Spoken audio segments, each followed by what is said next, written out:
حضرت اویس کرنی رضی اللہ تعالیٰ عنہ مسلمان ہوئے، بڑا دل چاہتا تھا حضور سے ملنے کو، آئے بھی 2 دفعہ، آپ نے باتیں سنی ہوئی، اماں بوڑھی تھیں۔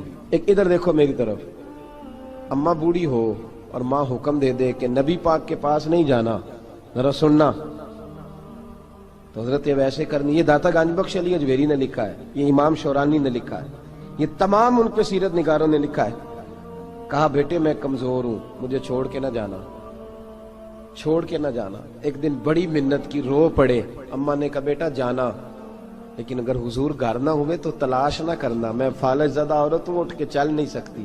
او بھائی، حضرت اویس کہتے میں نے دروازے پہ دستک دی، یہ امام شورانی کے جملے، سیدہ عائشہ صدیقہ اندر سے بولنی کون ہے دروازے پہ؟ کیا لفظ ہیں، کیا انداز ہے۔ آج تو مرید بھی ٹیلی فون کرتا ہے، کہتا ہے پیر صاحب تیار ہو جائے، میں پہنچ رہا ہوں، قریب آ گیا ہوں، ذرا ریڈی ہو جائیں۔ حضرت اویس کرنی دروازے پہ کھڑے، کون ہے؟ بڑی عاجزی، بڑی درویشی، کہنے لگے اماں جی ایک فقیر ہوں، یمن کا رہنے والا ہوں، ایک فقیر ہوں، ایک درویش ہوں، یمن سے آیا ہوں، محبوب سے ملنا ہے۔ کہا وہ تو گھر میں حجرے میں تشریف فرما نہیں ہے، باہر دیکھ لو، مسجد میں یا کسی جگہ تلاش کر لو۔ تو حضرت اویس کرنی کی آنکھوں میں آنسو آئے، کہنے لگے وہ آئے تو بتا دینا کہ ایک قرن سے فقیر آیا تھا۔ یہ امام شورانی کے جملے ہیں۔ حضرت عائشہ کہتی ہے مجھے بتانا نہیں پڑا، محبوب گھر آئے تو آتے ہی پوچھنے لگے عائشہ کوئی آیا تھا؟ علم غیب رسول کے منکر اس حقیقت کو بھول جاتے ہیں، غیب مانا کہ راز ہے لیکن راز اپنوں سے کب چھپاتے ہیں۔ نبی کریم صلی اللہ علیہ وسلم کوئی آیا تھا؟ حضرت عائشہ نے سوال عرض کی یا رسول اللہ آپ کو کیسے لگا؟ حضور فرمانے لگے کسی کی خوشبو آ رہی ہے، کسی کی، یہ امام شورانی کے لفظ ہے، کسی کی، اگرچہ غالب خوشبو خود محبوب کی ہے، کسی کی خوشبو آ رہی ہے۔ کہ حضور قرن کا رہنے والا کو فقیر آیا تھا، سلام چھوڑ کے چلا گیا۔ جناب عائشہ کہتے ہیں حضور کی آنکھوں میں آنسو آئے۔ میں نے کہا حضور وہ گیا کیوں؟ تو محبوب نے فرمایا اس کی ماں بوڑھی ہے، اس کی ماں، محبوب اگر اماں کے لیے کہتے ہیں چل دیکھیں نا تابی بنے، وہ صحابی نہیں بن سکے، تابی، تو تبلیغ کرنے کیسے چلا جاتا ہے بیمار ماں کو چھوڑ کے؟ تو پیر صاحب کے ڈیرے پہ کیسے پہنچ گیا اماں کو چھوڑ؟ تجھے کس نے اجازت دی کہ ماں باپ بوڑھے تھے اور تو کہے جی میں وہاں جا رہا ہوں، میں نے چلے کرنے ہیں، وظیفے پڑھنے؟ بھئی جب حضرت اویس کرنی اعلیٰ حضرت امام اہل سنت رحمت اللہ علیہ، آپ نے لکھا ہے کہ وہ جو محبوب کا فرمان ہے نا بخاری مسلم میں، رضا اللہ فی رضا الوالد، فرمایا جس کی والد راضی اس کا اللہ راضی، اور جس کا باپ ناراض اس کا، اعلیٰ حضرت فرماتے ہیں ایک 100 ولی، ایک جگہ پہ فرماتے ہیں 1000 ولی ایک طرف بیٹھ کے کہہ دینا کہ یا اللہ اس بندے کو بخش دے، اور اکیلا والد کہہ دینا یا اللہ میرا نافرمان ہے نہ معاف کرنا، تو فرمایا اللہ اس 100 ولی کی نہیں مانتا، والد کی بات مانتا، اس لیے کہ حضور کا فرمان آ گیا باپ راضی ہوگا تو اللہ۔ تو میرے بھائی شریعت ایک حقیقت ہے، اس حقیقت کو سمجھیں۔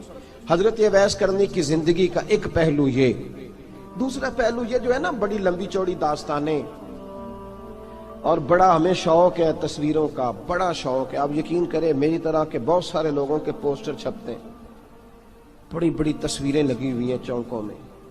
استقبال سب سے اچھا وہ ہے جو قیامت کے دن ہوگا۔ اگر اس استقبال، دیکھیں نا یہاں ہم سے پہلے لوگوں کے بڑے استقبال ہوئے، پھر بعد میں کیا ہوا؟ چلے گئے وہ لوگ، ہم آ گئے، ہم بھی چلے جائیں گے۔ مٹی دیں تے مٹی رہنا ہی، ایویں کا دی بلے بلے، اج مٹی دے اتے بندیا تے کل مٹی دے تھلے۔ حضرت اویس کرنی خیر التابعین ہے، تابعین میں سب سے پہلا نمبر ہے۔ آپ کی سب سے بڑی فضیلت یہ ہے کہ آپ نا، یہ ہم نہ بتاتے بڑا ہیں، گزرتے گزرتے بتا دیتے ہیں کہ میں تہجد گزار بھی ہوں، گزرتے گزرتے بتا دیتے ہیں کہ مسجد کی جو ٹائلیں ہیں نا وہ میں نے لگوائی ہیں، بس کوئی بندہ مل جائے صحیح جس کو ہم کرامتیں سنا سکیں۔ میرے جیسے مولوی صاحب بھی بتاتے ہیں، کہتے ہیں جب میرے جیسے اچھے لوگوں کی وہ بھی بتاتے ہیں جب میں مسجد میں آیا تھا تو 30 بچے تھے، اب پورے 80 ہیں، وہی بتاتے ہیں 1.5 صف ہوتی تھی نمازیوں کی۔ اب بھئی چھوڑو، اگر بچے پڑھاؤ گے تو اللہ راضی ہوگا، کو بتانے کی بات ہے، کو ذکر کرنے کی بات ہے، یہ اللہ رسول کا راز ہے، اس کا ذکر نہیں کیا جاتا۔ خواجہ اویس کرنی رضی اللہ تعالیٰ اپنے آپ کو چھپا کے رکھا ساری زندگی، ساری زندگی اماں جب انتقال کر گئی نا خواجہ ویسے کرنے کی، والد پہلے جا چکے تھے، والدہ انتقال کر گئی تو کسی ایک جگہ ٹھکانہ نہیں رکھا حضرت ویسے کرنے۔ میری باتوں کی سمجھ آ رہی ہے آپ حضرات؟ کیوں بھلا یہ کئی دفعہ جو نعرے شارے ہوتے ہیں یہ بڑی خرابی کر جاتے ہیں، اصل کام رہ جاتا ہے۔ دست بوسی کرنے والے کئی دفعہ اتنا دور لے جاتے ہیں کہ انسان کے اپنے وظائف پیچھے رہ جاتے ہیں، کئی دفعہ مشکلات ہوتے ہیں۔ اس لیے صوفیاء میں ایک ملامتی گروہ ہے، ملامتی، داتا صاحب نے اس کو لکھا ہے اور اس کا تذکرہ قرآن نے کیا، یجاہدون فی سبیل اللہ ولا یخافون لومۃ لائم۔ فرمایا اللہ کے کچھ بندے ایسے ہیں جو اللہ کے راستے میں جہاد کرتے ہیں اور جب لوگ انہیں برا کہتے ہیں تو اس کی پرواہ نہیں کرتے۔ ملامتی گروہ جو کہتے ہیں کہ لوگ اگر تھوڑا سا ہم سے الرجی کریں گے تو ہو سکتا ہے، دیکھیں نا جب آپ کو کوئی برا کہتا ہے تو نفس دبتا ہے، کہتا ہے تو کچھ بھی نہیں۔ حضرت بایزید بسطامی سلطان العارفین رحمت اللہ تعالی علیہ فرماتے ہیں رمضان شریف کا مہینہ تھا تو میں گزر رہا تھا بسطام کے بازار سے، لوگ دکانوں سے اٹھ کے مجھے ملنے آنے لگے تو میرا نفس مجھے کہنے لگا بایزید اتنی شان تو آج بادشاہ کی بھی نہیں جتنی تیری ہے، میں کاروبار چھوڑ کے تو نہیں آتا۔ کہتے ہیں اسی لمحے وہ جو میری روحانی ترقی تھی وہ رک گئی، میں پریشان ہو گیا کہ میں نے لوگوں کی تعریفوں کو بڑا سمجھ لیا۔ کہتے ہیں کھجوریں تھی ریڈی، پتہ رمضان میں کھجوریں بڑی بکتی ہیں، کہتے ہیں میں آگے بڑھا، لوگ سلامیں لے رہے تھے، ایک کھجور اٹھا کے نہ کھائی نہیں، اٹھا کے نہ منہ میں رکھ لی، صرف منہ میں۔ لوگ کہنے لگے دفع کرو یہ بھی کوئی بندہ ہے جس نے روزہ ہی نہیں رکھا پیر ہو کے۔ کہتے ہیں لوگوں نے ملامت کی تو میرا نفس کچلا گیا۔ جب کوئی آپ کو برا کہتا ہے نا پھر جو سجدے میں رونے کا مزہ آتا ہے وہ تعریف کے وقت سجدہ ہوتا ہے کبھی؟ اقبال کہنے لگے نہ بچا بچا کے تو رکھ اسے، تیرا آئینہ ہے وہ آئینہ، یہ شکستہ ہو تو عزیز تر ہے نگاہ آئینہ ساز میں۔ فرماتے ہیں میں کھل کے رویا اللہ کی بارگاہ میں، بندے سارے۔ بابا بلے شاہ صاحب فرماتے ہیں ایک دن میرا بھی دل کیا تھا کہ میں اعتکاف کروں پر قصور سے نکل جاؤں، کچھ پیر کہہ کے ہاتھ چومتے ہیں، کچھ سید کہہ کے۔ فرمانے لگے اٹھ بلے آ چل اوتھے وسیے اور جتھے وس دینی سارے ہی انے، نہ کوئی ساڈی ذات پچھانے تے نہ کوئی سانو مننے، چلو چلیں وہاں جا کے بیٹھتے۔ حضرت اویس کرنی کا یہ کمال رہا، جس طرح حضرت بایزید نے کھجور رکھ لی، لوگ برا کہنے لگے، چھوڑ کے چلے گئے۔ فرماتے ہیں جو مزہ اس دن سجدوں میں آیا نا، تھوڑا آگے جا کے میں نے کھجور باہر نکال دی، روزہ بھی نہیں ٹوٹا۔ میرا خادم کہنے لگا حضور یہ کیا کیا؟ فرمانے لگے رب کے قریب ہونے کا ایک طریقہ اختیار کیا ہے، یہ بھی ایک طریقہ ہے اس کے قریب ہونے کا۔ صاحبو حضرت بایزید چھپے رہے۔ داتا صاحب نے لکھا ہے ایک اور تابعی تھے حضرت حرم بن حیان ان کا نام، وہ کہتے ہیں میرے دل میں تڑپ لگ گئی کہ حضرت اویس کرنی سے ملوں۔ میں یمن آیا ملنے، جب ان کی والدہ کا انتقال ہوا تو ایک جگہ رہتے نہیں تھے، کبھی یمن کبھی کوفے کبھی کہیں۔ حضرت حرم بن حیان کہتے ہیں میں حضرت اویس کرنی کو ڈھونڈتے، توجہ ہے میری بات پر، میری طرف دیکھیں، کہتے ہیں میں نے مہینوں کا سفر کیا۔ آپ نے بھی کبھی کیا ہے مرشد ڈھونڈنے کے لیے؟ گھر بہ کے آکھی ہوندے نے کوئی کامل نہیں رہا، ساریاں دکانداریاں، بھئی تو گیا کہاں ہے؟ تو کہاں گیا ہے؟ گھر بیٹھے ہی فیصلہ کر لیا تو نے، تو کہاں نکلا ہے؟ جو نکلتے ہیں نا انہیں تو رب کریم کا قرب بھی نصیب ہو جاتا ہے۔ تو نکلا ہی نہیں، تو نے گھر بیٹھے ہی فیصلہ کر، سارے غلط ہے، یہ ہو ہی نہیں سکتا سارے غلط ہو۔ اس لیے کہ صحیح بخاری میں محبوب کا فرمان موجود ہے، نبی کریم علیہ السلام نے فرمایا میری امت کبھی گمراہی پر جمع ہو ہی نہیں سکتی، تھوڑے لوگ برے ہوں گے، سارے برے ہو سکتے۔ یہ تو ہم نے ایک دوسرے پہ تنقید کر کے لوگوں کو برا کیا، جو اچھے تھے وہ بھی ہماری تنقید کے پیچھے چھپ گئے، ورنہ ایسی کوئی بات، بڑی خیر موجود ہے دنیا، بڑی خیر۔ حضرت حرم بن حیان کہتے ہیں میں جناب ویسے کرنی کو ڈھونڈنے نکلا تو ان کو ڈھونڈتے میں پہلے یمن گیا، لوگوں سے میں نے کہا ویس، کہنے لگے چھوڑو وہ تو دیوانہ ہے۔ اور داتا صاحب نے یہ لفظ لکھے ہیں، لفظ دیکھنا یہ بڑا مزہ دیں گے آپ کو جملے۔ داتا صاحب کہتے ہیں جب حضرت حرم بن حیان نے پوچھا نا ویس کرنی، تو کہا وہ تو دیوانہ ہے، مجنون ہے، پاگل ہے معاذ اللہ۔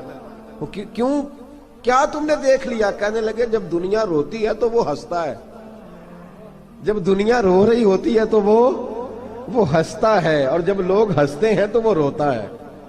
عجیب اس کا انداز ہے، وہ تو دیوانہ سا آدمی ہے اور عجیب بندہ ہے، عجیب شخص ہے وہ۔ روڑی سے جو لوگ چھلکے پھینک دیتے ہیں وہ کٹھے کرتا ہے، روڑی سے۔ اٹھو بلیا چلو اتھے وسیے جتھے وس دینی سارے ینے، نہ کوئی ساڈی ذات پچھانے تے نہ کوئی سانو منے۔ کہتے ہیں چھلکے اٹھا کے دھو کے کھا لیتا ہے، اور پھر لوگ جو کپڑا پہننے کے قابل نہیں رہتا لوگ اسے پھینک دیتے ہیں، وہ ٹاکیاں جمع کر کے ان کو سیتا رہتا ہے، ان کا لباس بناتا ہے۔ کوئی روٹی پکی پکائی دیتا ہے تو پسند نہیں کرتا، قبول نہیں کرتا، اس سے ملنے آئے ہو۔ تو حرم بن حیان کہنے لگے وہ بھی ذرا جدا سا ہے تو میری بھی تلاش ذرا جدا سی ہے، میں بھی ذرا جدا سے آدمی کو ملنے آیا ہوں۔ کہنے لگے اس کا گھر بھی کوئی نہیں اپنا، کبھی یہاں ہوتا ہے تو کبھی ڈھونڈ لو تم بھی۔ حرم بن حیان کہتے ہیں میں نے ایک شخص کی منت کی، میں نے کہا بتا دے کہیں دیکھا ہے تو۔ کہنے لگا وہ کرن سے کوفے چلے گئے۔ کہتے میں کرن سے کوفے آیا، ایک بندے سے پھر پوچھا، لوگ کہنے لگے چھوڑ وہ ٹکتا نہیں تو تو نے مل کے کیا کرنا ہے؟ کہتے میں نے پوچھا بتاؤ تو صحیح کہاں ہے؟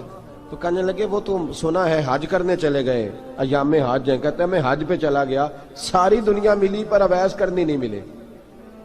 پوچھا بھئی کسی نے دیکھا ہے؟ تو ایک شخص کہنے لگا میں نے دیکھا ہے، پر جتنا میں اس کے پیچھے دوڑتا تھا وہ اتنا آگے دوڑتا تھا۔ کہاں گئے؟ کہ مدینہ شریف چلے گئے۔ کہتے میں مدینے آیا تو ملے وہاں بھی کوئی نہیں۔ میں نے کہا ویس اگر آپ کی بے نیازی سچی ہے، کسی سے ملنا نہیں چاہتے، تو میری بھی تڑپ بڑی سچی ہے، میں بھی مل کے چھوڑوں گا، میں بھی مل کے چھوڑوں گا۔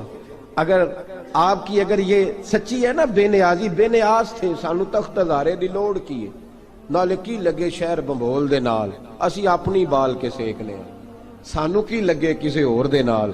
اگر آپ کی بے نیازی سچی ہے تو میری تڑپ بھی بڑی سچی۔ کہتے ہیں ڈھونڈتے ڈھونڈتے میں پہنچ گیا، پھر دوبارہ کوفے کے قریب نہر فرات جہاں امام علی مقام شہید ہوئے۔ کہتے ہیں جب میں پہنچ گیا تو وہ ساری علامتیں، داڑھی ان کی کہیں کہیں تھی، گھنی نہیں تھی، اور ان کے ہاتھوں پر برس کے نشان تھے، وجود پتلا سا، قد لمبا۔ کہتے ہیں وہ جو میں نے ساری نشانیاں سنی تھی وہ مجھے نظر آ گئی۔ وہ نہر فرات کے کنارے وضو کر رہے تھے، جب وہ وضو سے فارغ ہوئے تو چہرہ ابھی پانی کی طرف تھا۔ میں نے کہا السلام علیکم، سلام لی تو پتہ منہ نہیں میری طرف کیا، چہرہ ادھر ہی رکھا۔ کہنے لگے وعلیکم السلام یا حرم بن حیان، کن فیکون تے کل دی گل ہے۔ وعلیکم السلام یا حرم بن حیان، یار تو نے نہیں پیچھا چھوڑا، پہنچ ہی گئے ہو، آ ہی گئے ہو۔ کہتے ہیں میں نے کہا حضور آپ اویس آپ کون ہیں؟ آپ کون ہیں؟ تو کہنے لگے میں وہی ہوں جسے تو کئی مہینوں سے تلاش کر رہا ہے۔ تو میں نے کہا حضور آپ میرا نام کیسے جانتے ہیں؟ یہ کشف المحجوب پڑھ رہا ہوں داتا صاحب کی، میرا نام کیسے جانتے ہیں؟ تو حضرت اویس کرنی کہنے لگے عرفت روحی من روحی کا، میری روح آپ کی روح کی واقف ہے، وہ میری جو روح ہے نا، روح۔ امام غزالی سے کسی نے کہا تھا حضور آپ مجھ سے کتنا پیار کرتے ہیں؟ فرمانے لگے اپنے دل سے پوچھ لے تو کتنا